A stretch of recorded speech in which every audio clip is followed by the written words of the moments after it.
One of the most useful frameworks for studying organizational culture is the idea that culture has layers, similar to an onion. At the deepest level are basic assumptions. These are subconscious beliefs that guide how individuals and groups see the world, their organization, and other people. Because they operate beneath awareness, they are very difficult to articulate. For example, employees may assume that hard work is always rewarded without ever saying it out loud. These assumptions shape behavior, but people may not even realize they hold them.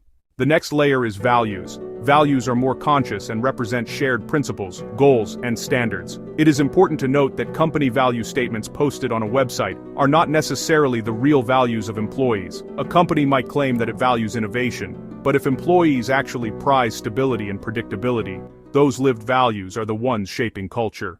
At the most visible layer are artifacts. Artifacts are the tangible, observable elements of culture. These include office design, dress codes, policies, procedures, slogans, and rituals. You can often get a sense of a company's culture simply by walking through its offices or attending its meetings. A common way to understand this framework is through the iceberg metaphor. Only the tip of an iceberg is visible above the surface. These are the artifacts we can observe, such as a dress code or the layout of an office. Beneath the surface are values, which people can describe, if asked.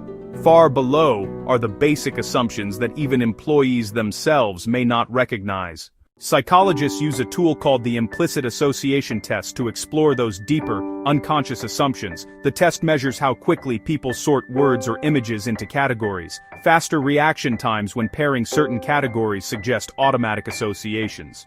For example, a person might consciously say they have no preference between two groups, yet their split-second sorting reveals a hidden bias.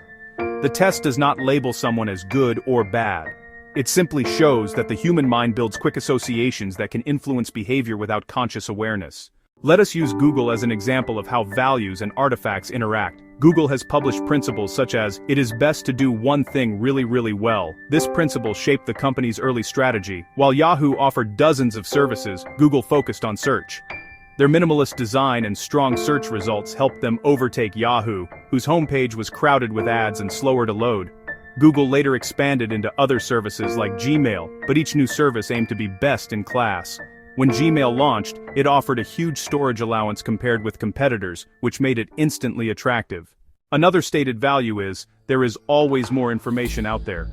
Acting on this belief, the company broadened search to include books, patents, scholarly articles, news archives, and images. This expansion reinforced Google's identity as the gateway to the world's information.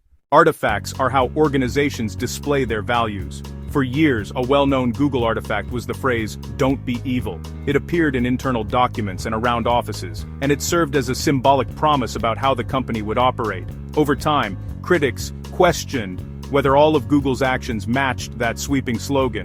Some pointed to projects related to defense and artificial intelligence. Others raised concerns about data collection, advertising practices, or market power. The company responded by narrowing and clarifying how its values show up in practice. You can see this in more specific rules such as clearly labeling ads, avoiding pop-ups that disrupt the user experience, and not selling higher placement in search results.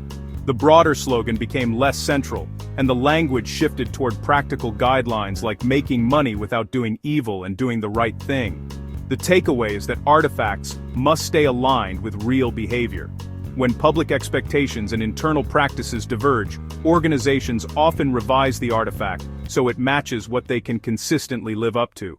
Office design provides another clear example of artifacts. A company with private offices and closed doors may signal a culture that values individual work and privacy. An open plan with shared tables may signal a culture of teamwork and rapid collaboration. Candidates form quick impressions about fit from these visible cues, and those cues can either reinforce or contradict the deeper values and assumptions. Artifacts can also strengthen culture when they are consistent with values.